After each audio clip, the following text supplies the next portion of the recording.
จ่างก็โตอันเดอร์กล้อง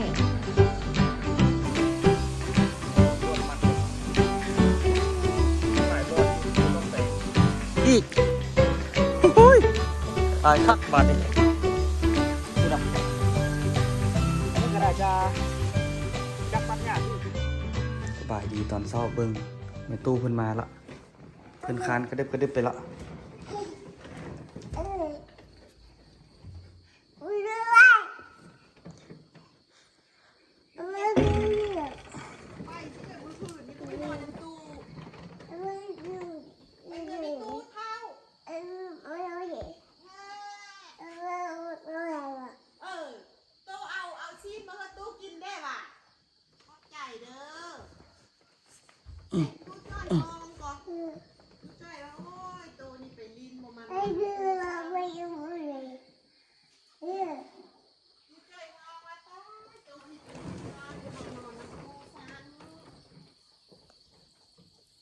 ไปเวียงปะโตมือนี้แล้วก็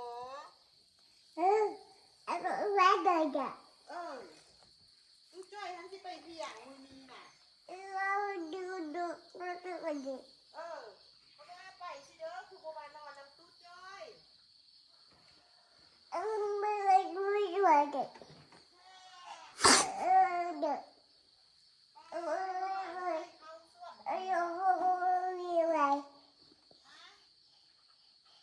ตั้งแต่เมื่อวานนะ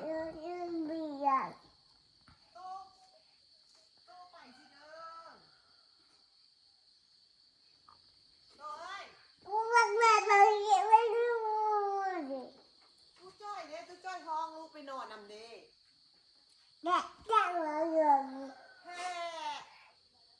โตไปลิ้นเนอบ้านมาลูกไปเฮือนตุ๊กปีหรอไปกินเส้นตัวงัวได้กินป่ะได้กินป่ะไปกินเส้นตัวงัวขอบใจเด้อโตเอาซีนมาเฮือตู้กินเด้อละมือได้ยินเสียงก็เป็นตัวนี้แต่ละเช้า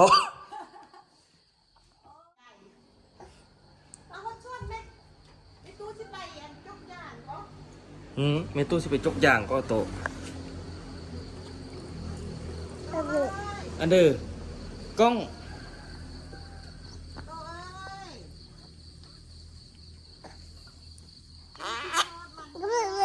อืม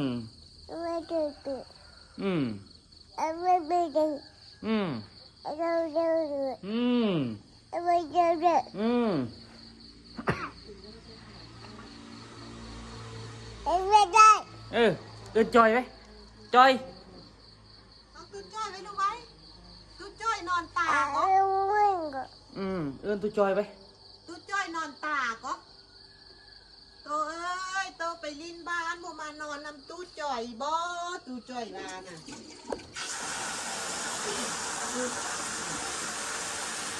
ตู้จอยไหมยังอันนั้นอยู่ยังแนมหาไปตู้คนอยู่จอยเอ้ยจอยเอิ้นแม่เบิ่งขวัญเต่าอันน่ะชมขวัญเพิ่นมาอยู่นี่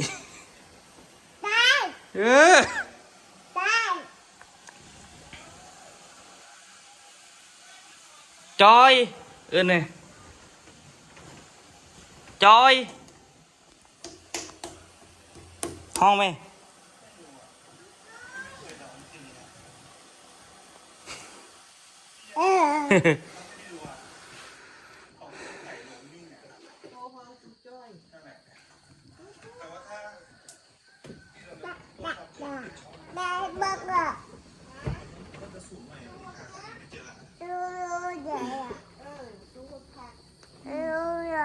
ตู้หดพัก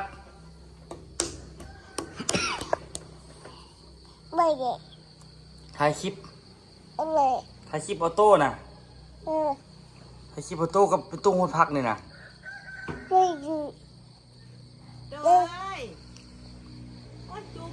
มือตาขึ้นมาแล้วก็ถ่ายคลิปเลย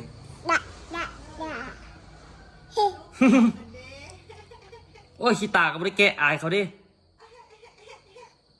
เมื่อคืนนี้โต๊ะบนนอนน้ำตู้ตู้คิดฮอดแค่ว่าโต๊ะไปลิ้นบานน่ะ ไปพอละไปให้แหละท้องเนื้อพอละพอละ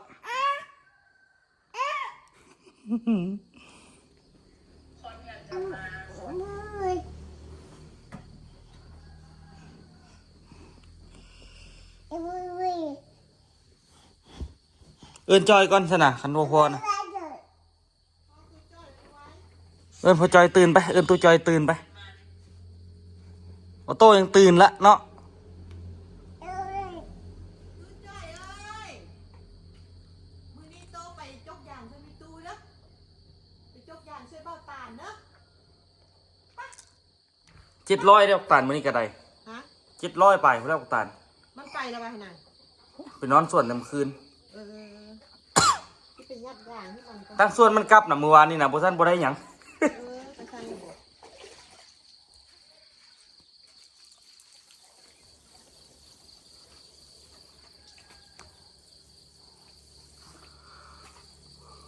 แปลงนี่บ่ปลูกบ่เป็นหยังไดทุกคนถ้าก้ามันใหญ่ล่ะสิเอาก้านมาปลูกแปลงนี่ แม่ว่าอยากว่านพักอันอยากว่านพักอันพ่มเครื่องนึง พักอย่างผักหอมบ้านก็ดีตัวผักหอมกินสิกับแซ่บนึง จักน้อยนึงก็ได้กินชั่วพักอันนี้อันเยอะแล้วพอดีได้บ่ง แม่นเด้ มื้อแรกก็แม่สิบ้านแม่ได้แนวมาหั่น มาได้ใส่ ประตูอันห้ามเอาเงินแม่มื้อวานนี้เพิ่นมาซื้อเครื่องมันแม่แล้วใช่ไหมเพื่อนผักบุ้มโตบูบ้านแม่เอาเงินผักบุ้มข้าวผักบุ้มนาผักบุ้มอะไร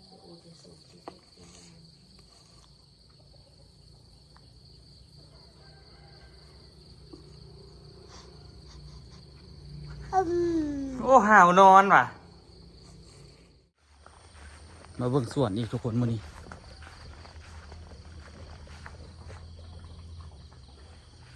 น่าจะน้ำล้นละโดยวางระบบให้มันออกคุณนี่คันเฮาบ่เฮ็ดอันนี้น้ำมันสิล้นแล้วมันสิถึกปั๊มตัวเลยนะวางระบบให้มันออกข้างนอกพี่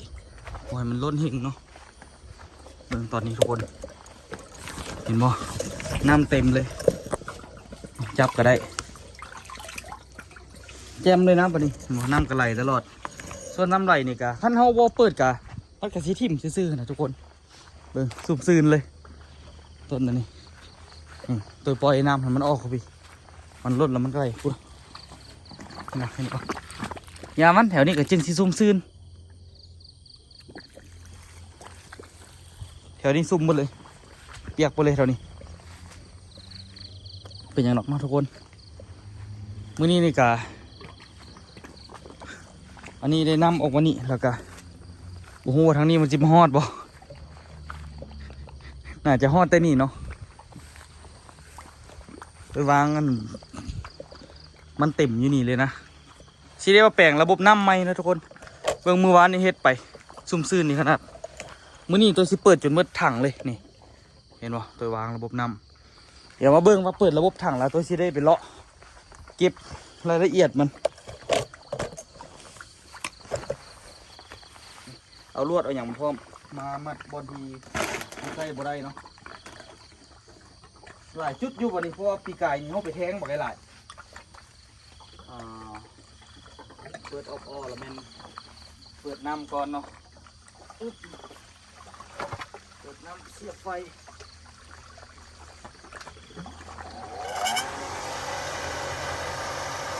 เอาปิดงานมันโอ้ยเปิดน้ำให้มันทั่วส่วนเลยตอนนี้แล้วก็เห็นบอลที่มีพวกนี้คันมาบริไซนี่ตัวต้องมาไล่ปิดมัน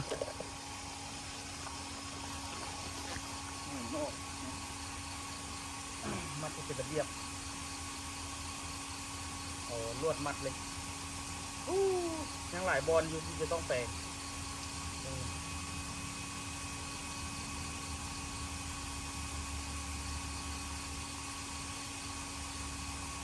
หลายบอลแฮงบอลที่แบบว่าใส่น้ำแบบเกิดประโยชน์ตอนเพราะว่าตะกี้เขาเอาไว้ใส่ต้นอันนั้นดิเขาเอาใส่ต้นน่ะนะ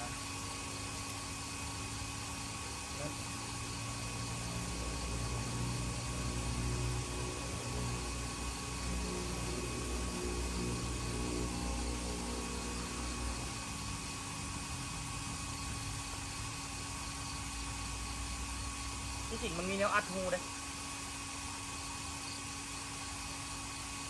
ก็ชิปโป้ยมันมืดถังเลยทุกคน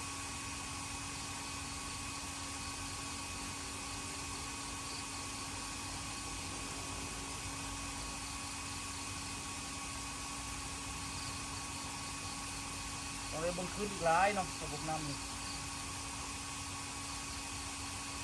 ปีไก่นี่มักบวบนี่นะนี่นะต้นมักกันนะมะเขือนะปีไก่นี่นะคือปีนี้มันก็ออกกันนี่ว่าระบบมันหดได้เบิดเลยต้นมะเขือพวกนี้พูดนะเบิ่งอันนี้นี่จีดแท้จีดปะ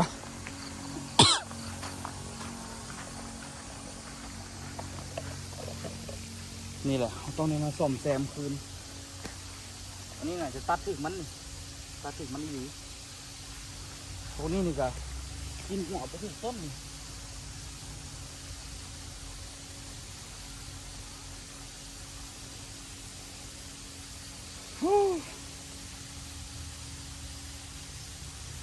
ยากอยู่ดิต้องได้ใส่อีกอย่างมาพันหรือว่ามาต่อไม้ตัวนี้ดูสิมันสิยุ่งเดี๋ยวเข้าไปเลาะซอกหามันก่อนทุกคนว่ามันมีมองไหนมีตำหนิเนาะบุซ่อนนี่บุซอกเดี๋ยวนี้นี่มันลำบากเมื่อวานตัวต่อแปลงหันบุว่ามันสิได้ผลบ่เพราะว่าบุมีขอต่อซื้อละปีกายก็เลาะเจาะได้เอาวะปีนี้ได้เลาะปิดเป็นคืนนะแต่พวกนี้นี่เห็นบ่ปีนี้ได้เลาะปิดมันคืนได้หั่นออกแล้วก็ปิดมันพอมันบ่มีประโยชน์ละแต่คันเราเปิดตัวนี้มันก็สิเสียน้ำทิ่มซื้อมันก็สิบ่ได้แบบต้นบางนาวก็สิบ่ได้กินน้ำเต็มที่ว่าซั่นซะตัวนี้เขาก็แปลงเมื่อวานเห็นบ่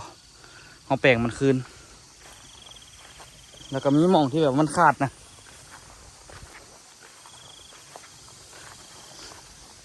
นี่หม่องนี้ ได้สิเห็นบ่ตัวอ่อนหนาเอาเผาแล้วก็เอาแบบซุบๆนั่นนี่เลยนั่นเผานี่ท่อนี่มันแตกงัวนี่เห็นบ่ในเบิ้งระบบคืนวุ่นนำหัวจ้าเถอะนะสิแล้วบ่ตอนนี้มาเบิ้งคืนมันก็พูดนี่อีกตายคักบาดนี่พูดนะอันนี้ก็น่าจะจักปัดหญ้าที่เนาะบุ้งว่ามันของไฟที่แต่ว่าที่เลยก็ต้องได้มาแปลงมันนี่ที่ได้แปลงคือตัวนั้นแหละมันมืดแท้น้ำนี่ก็ดีต้องไม่หักมันไม่คิดมัน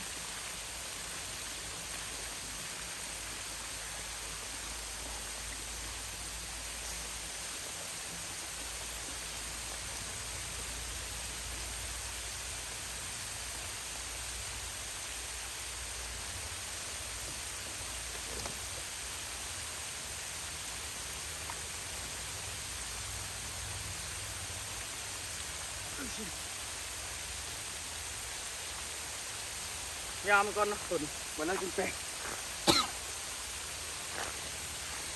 ที่จริงกับโค่นแป้งทันทีแหละออกหลายพิลึกใช้ต้นมะนาวกับผู้ใส่ครับมันเลยบุไปหาต้นนั้นเลยเดี๋ยวมันอยู่ลำต้นนี้หมดต้นนั้นนี่คือที่น้ำบ่ฮอด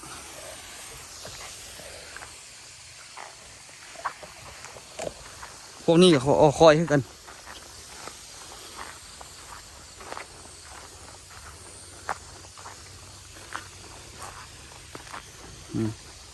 ก็ถือว่าได้นำเต็มที่เนาะเปิดประเดี๋ยวได้ทั่วส่วนพวกนี้ก็ได้นำให้กันวันนี้ตัวสิปล่อยเศร้าแรงหดน้ำมันทุกมือตัวสิมาเบิ่งมัน แต่ตอนนี้นี่ก็พยายามใส่ฝุ่นก่อนบ่พวกนี้นี่มันได้แต่น้ำมันบ่มีฝุ่นพวกนี้กินไปละ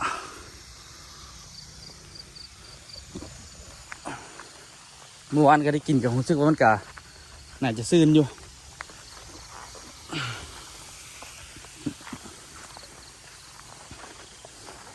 ในเปิดมันเอาดนทุกคนหมูสันมันจะบ่มันหน้ามันพุดกระยากแค่อย่างกระยาก น้ำที่เสียทิมละล่ะคือบอกให้ไหลดิคือพวกนี้นี่มืดทุกแล้วเลยดิพอปีกายนี่เปิดใส่จนเบิดเลยดีแท้ไปเสียหญ้าแล้วมันขยันได้นำจุกมันนี่ผมเป็นธรรมดาดิเชื่อสิได้แต่ว่าปั๊มนี่ยอมรับเลยว่าโคตรแหงคุณน่ะอันนี้นะแตก2 มอนเดี๋ยวนี้บอลที่จะต้องในแปลงนี่ความผูกอยากเงียบๆละเบิ่งหอดใส่ละโอ้ยแต่ยังไหลอยู่ได้ล่ะ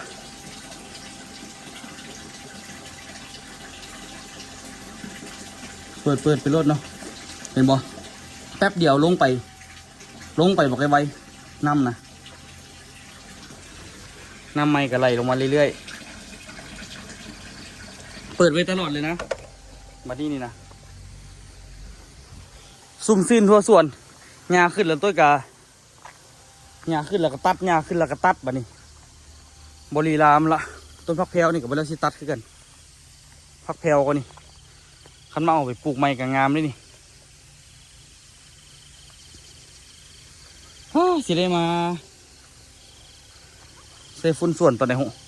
ต้นตาลว่าสิมาสวยอยู่แต่โอ้ฝุ่นอีกทางนี้บุหัวเป็นน้ำยัง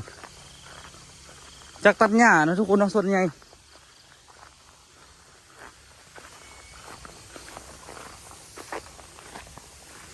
อันนี้หัวรุดอันนี้หัวมันขาดเนาะหัวที่ว่าหัวน้อยๆหันเลยแบบน้ำจาดเลยกูดีเห็นบ่มาไกลหลายตัวแห้งไล่ปิดคันสิปิดนะนี่อีกอันนี้กับหัวมันหักคือกันนี่กูด่ะน้ำจนอ่างแป๊บเดียวเบิ้งทุกคนเบิ้งน้ำเสียทิมละล่าบอกไกลหลายนะเห็นอะไรที่เลาะอะไรปิดล่อนวะน้ำจนมาอ่างอยู่นี่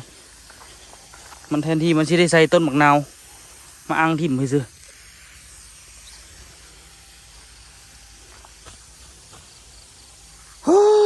ยุ่งเลยวันนี้คุณเบิ่งตัวนี้ แต่ว่ากระไข่ตัวนี้มันได้อาหนาได้ในตัวนี้ซีดใส่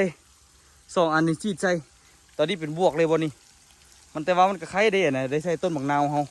งามเลยตัวนี้เนาะน้ำเต็มระบบจะได้อัดพวกนี้มือเมียนก่อนเท่าน้อยไปมันไล่เลยตะกี้นี่คักแท้เฮ็ดส่วน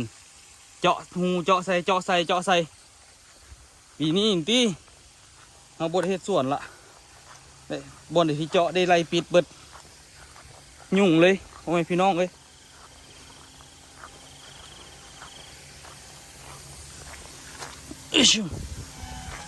ไม่ใช่บักตัวคงบอกเข้าใจ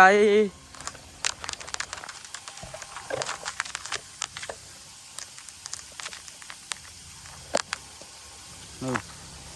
ต้นใส่ต้นมะนาวต้น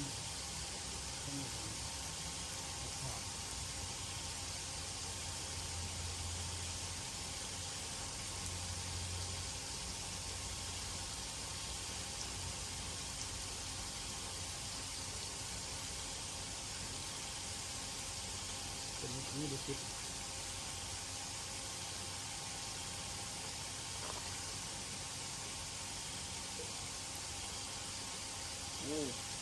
จะดีที่กันล่ะ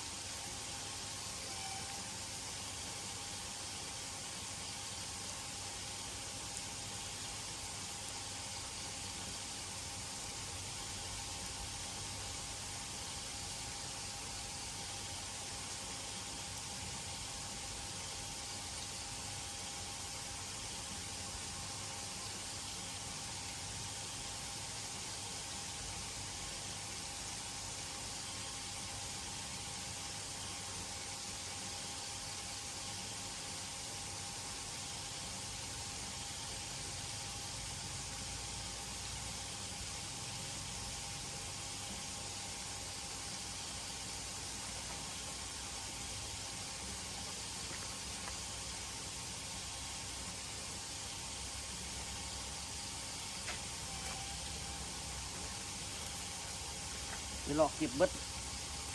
บางอันก็แตกตัดหญ้าใช่มันนี่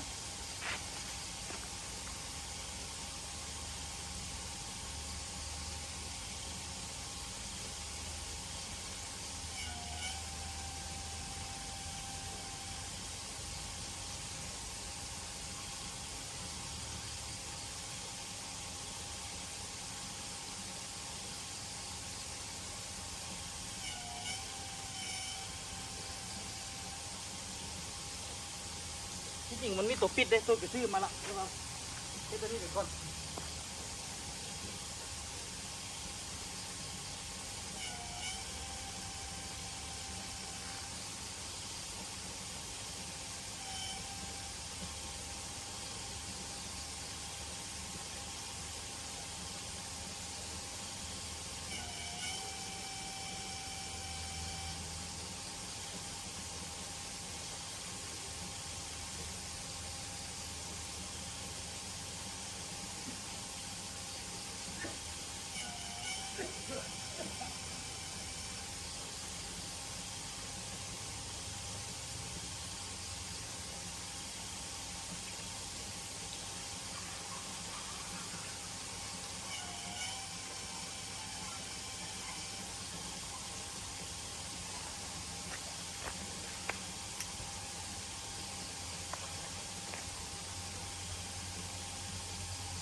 พอละ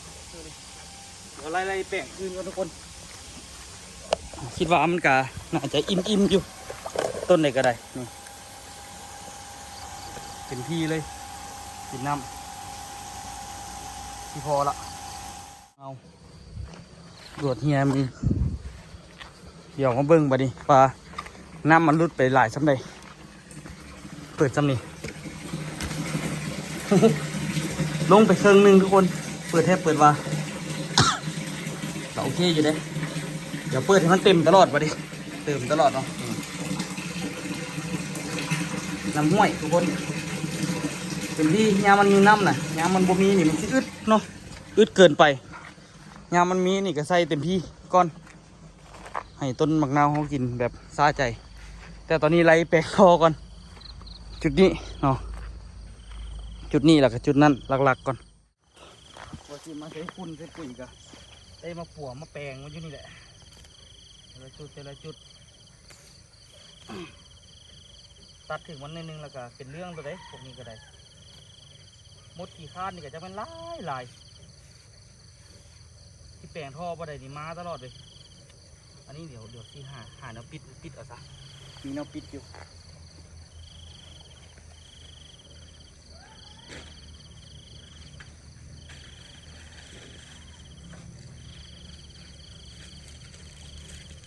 ตัดถึงมันจะไม่เดี่ยวทุกคน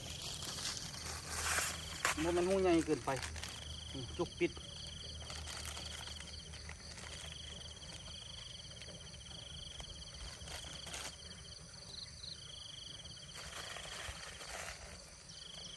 เดี๋ยวว่าสิอัดเข้านี่ต้องได้ใส่ความร้อนหน่อยนึง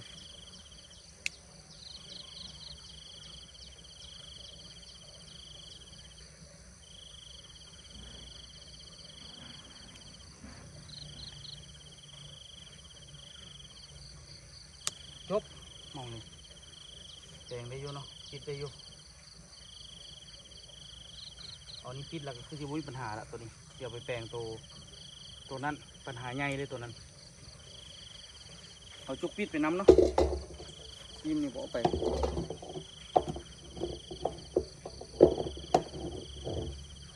มาสิมาใส่ฝุ่นก็ได้เลาะแก้ไขปัญหาอยู่ มันแรกๆเนาะทุกคนเนาะอันนี้ทอตัวตัดมาแรกๆแต่มันก็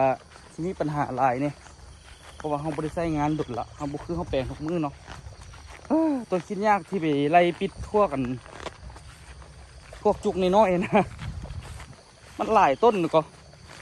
แต่มันต้องมีเวลามืดมือใส่กับมันแต่ว่าเฮ็ดนี่แล้วตัวก็สิไปเบิ่งโต๊ะเบิ่งตังละแต่ละมือตัวนี่บ่ได้อยู่บ่ได้เศร้าทุกคนเห็นไปแล้วนี่ละล่าก็เรียกบอกไอ้ล่าแต่ละมือนะตัวนี้นี่บ่แก้บ่ได้เลยตัวนี้ต้องแก้ด่วนๆมันใหญ่แหงเนาะแต่กับบ่มีกับไฟบ่มีอย่างกันยากคือกันบ่นี้ก็เด้อ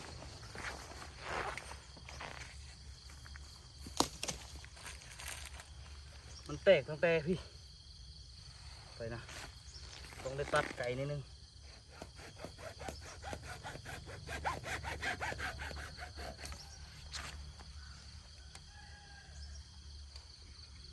ตัดจักตันหยาบตาลบ่จักนี่ของตาลกับของพระจ้อยแหละพอตัวสิเบิงแล้วมันตลอดเวลาตัด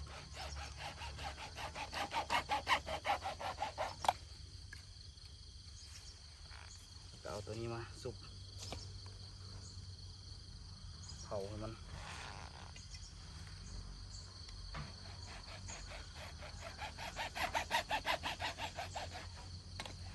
ใส่ระบบความร้อนง่ายๆเนาะนี่ต้องใส่ระบบนี้ใส่ระบบกรองเฟือง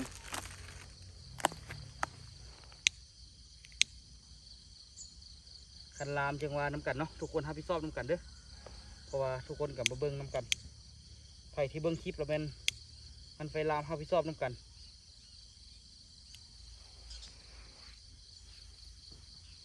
เพราะว่าเบิ้งคลิปน้ำกันลาโบห้ามกันดิขอหยอกเนาะ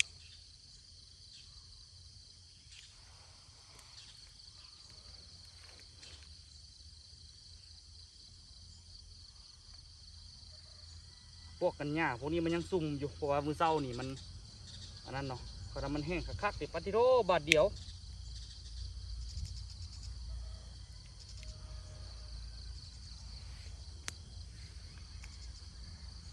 โกย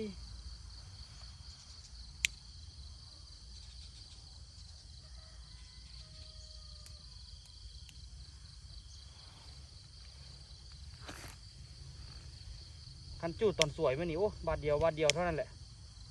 อันนี้มันเปียกอยู่นะทุกคนเนาะตอนเศร้าหมอกมันถือตัวนี้เหรอซะมันต้องเผาจนมันห้อนพุ่นอ่ะฟ้าแห้งมาเอา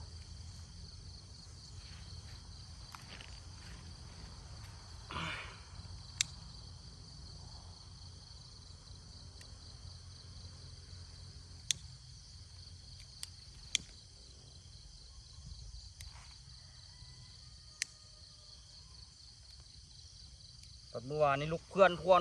บักคัก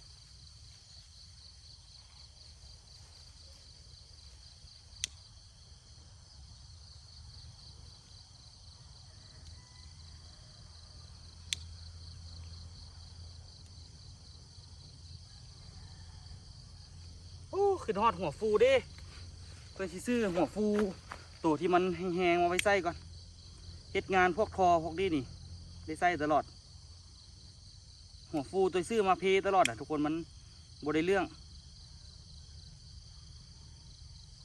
เดี๋ยวไปไทยนี่สิซื้อตัวดีๆมาไว้ใส่ก่อนโอ้ชิหมดกัด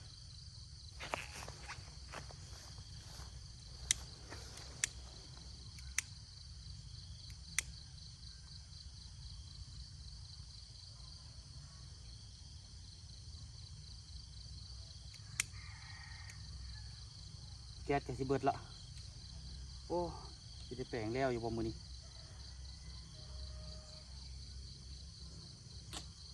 หาอย่างแห้งมาเผาก่อนได้แล้วพ่อแม่พี่น้องเลย เอายางอันนี้มาใส่ได้เลย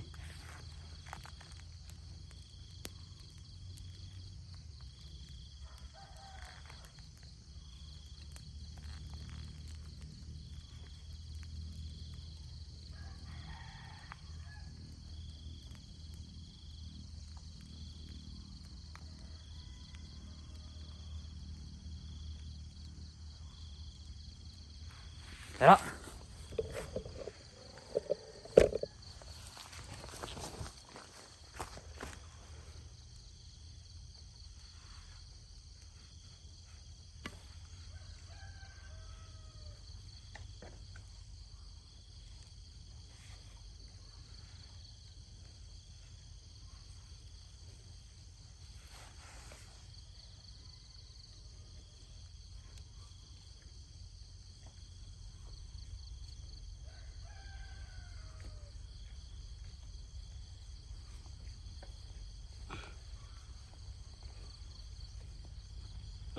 เรียบร้อย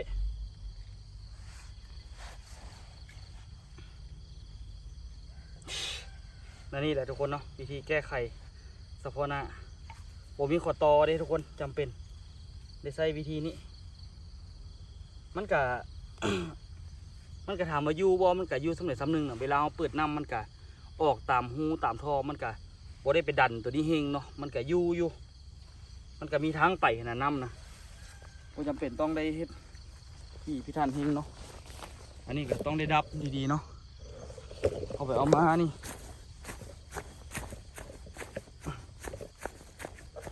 คันบ่ได้นี่ก็แล้ววับซ้ำนี่